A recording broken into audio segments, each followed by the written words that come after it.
Greetings! I am Herbert Erpaderp, and today I'm going to paint these 15mm Cromwell tanks by Plastic Soldier Company.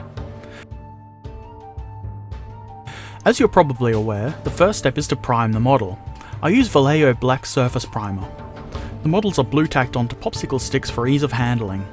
Sometimes I leave my models to sit for a long time between painting steps, and it does get quite dusty here, so I'm in the habit of brushing off my models every time I start painting. They don't always get this dusty, but giving them a quick brush stops any bits of crud from getting into your paint.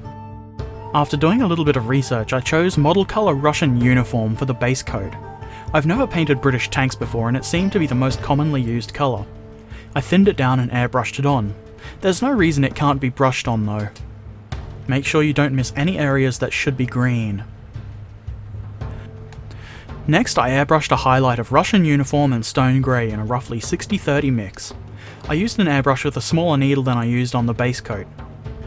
The idea here is to very lightly spray along the edges so it appears as though the paint has faded.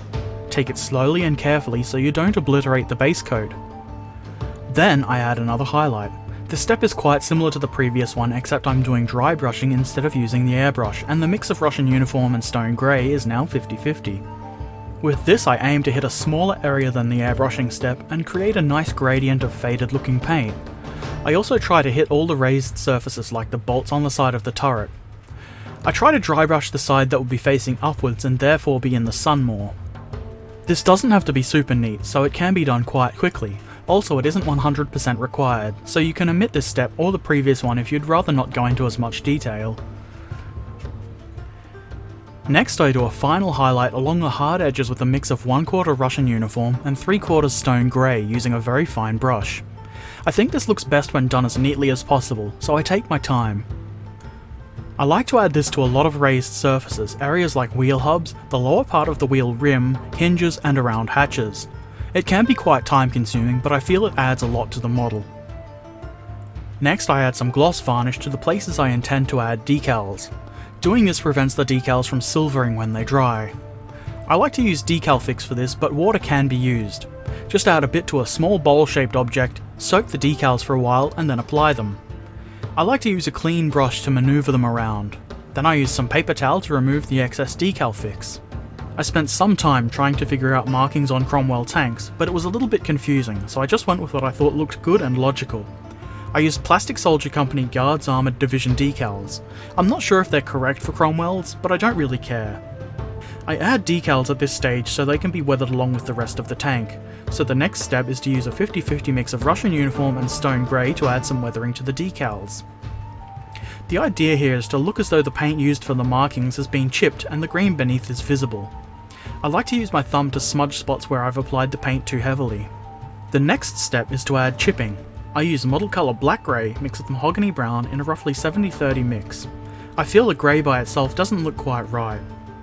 I use a piece of foam with most of the paint wiped off and dab the paint on, being careful to avoid dragging the sponge across the model. Doing so produces quite convincing chips. At this scale, the chips only need to be small. Less is more. I do have a tendency to overdo this a little bit, but I think I've done okay this time. Using the same colour, I then take a fine brush and add tiny chips and scratches to some edges and areas that were difficult to get to with the foam. Next, I add black to the machine guns on both the turret and the hull. You can use any black you like, but I chose to use Vallejo Model Air black. And then I go on to the tracks. I painted them with Model Air German grey. I started by doing the larger areas with a bigger brush, just so it's a little bit quicker to do, and then I move on to doing the finer details with a smaller brush, things like the rubber part of the wheels. Make sure to get the underside of the tracks as well. You might need a fine brush to paint the parts of the track that are meshed with the drive sprocket, and then while you're at it you might as well continue using the fine brush and German grey to pick out the metal parts on the tools, the shovel head, the pickaxe head and this metal bar thing. These are quite small, so you definitely want to go slow and carefully with these. Next, I painted the handles for the tools, using Beige Brown. Back to the tracks. I add a wash of army painted dark tone, thinned down with a tiny bit of water all over the tracks and the outside of the road wheels. I tried to avoid getting it on the green paint, but it's not the end of the world if you do. It just makes them look a bit dirty, and that's not a bad thing. I also added some of this wash onto the exhaust grills on the tanks that didn't have the cowl. I then added a coat of gloss varnish before any further weathering. This was my first attempt at spraying a dusty look onto models like this. I very lightly sprayed a very diluted Model Air light brown, then mud brown, and finally burnt umber. I mostly sprayed from below towards the bottom of the tank, a tiny bit on the tracks and sides from both above and below. I didn't want the tanks to be too dirty, and I think I was a little bit heavy on this, but it doesn't look too bad. Then I added some dry brushing to the tracks to remove some of the brown. I used black grey because it looks like German grey, but is thicker, thus better for dry brushing. I followed this with a lighter dry brushing of London grey. I should have done this earlier, but at this point I neatened up the wheel rims with Russian uniform, mostly to cover up the bits of grey left from when I painted the wheels and tracks. Next I applied another wash to the tracks, but not the wheels. This is a mix of 10 drops of strong tone, 2 drops of dark tone, and 2 drops of soft tone. I wasn't sure how this would turn out, but I'm pretty happy with the result. I then gently dry brushed German grey onto all the machine guns and added a highlight of Cork Brown to the tool handles. Next I carefully added undiluted dark tone to all the lines and gaps in the armour to make the panels and hatches pop out and to create extra depth. I make sure to get it around the hinges and hatches and on and around all the tools. I also added it to the holes in the drive sprocket so it looks like you can see through them. Then I added some Secret Weapon heavy body black wash to the grille on the tanks without the cowl. I then give the tanks a coat of matte varnish. I'm using AK Interactive Ultra Matte Varnish this time, which I've never used before, and I must say I really quite like it. I will have to check out more of their products at some point in the future. The final step is to use a 2B pencil on the raised parts of the tracks and the metal parts of the tools to give them a subtle metallic highlight.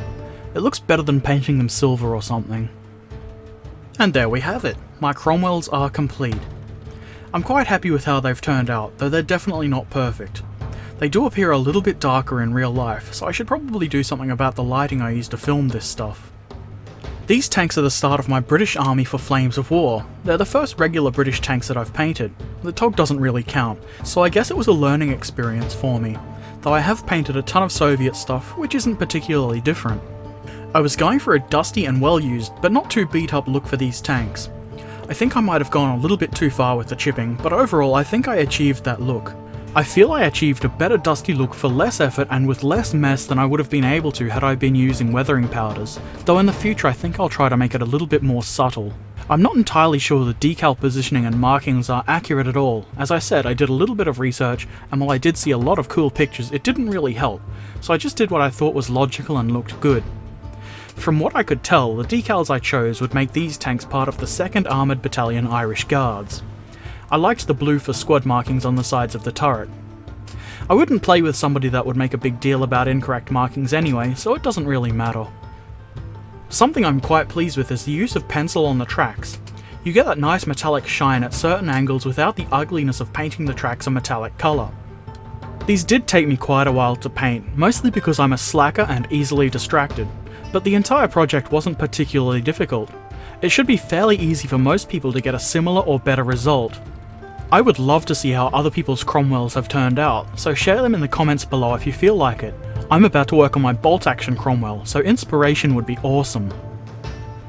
I hope this video has been helpful or interesting for you. If you'd like to see more, please subscribe. Thank you for watching. Farewell.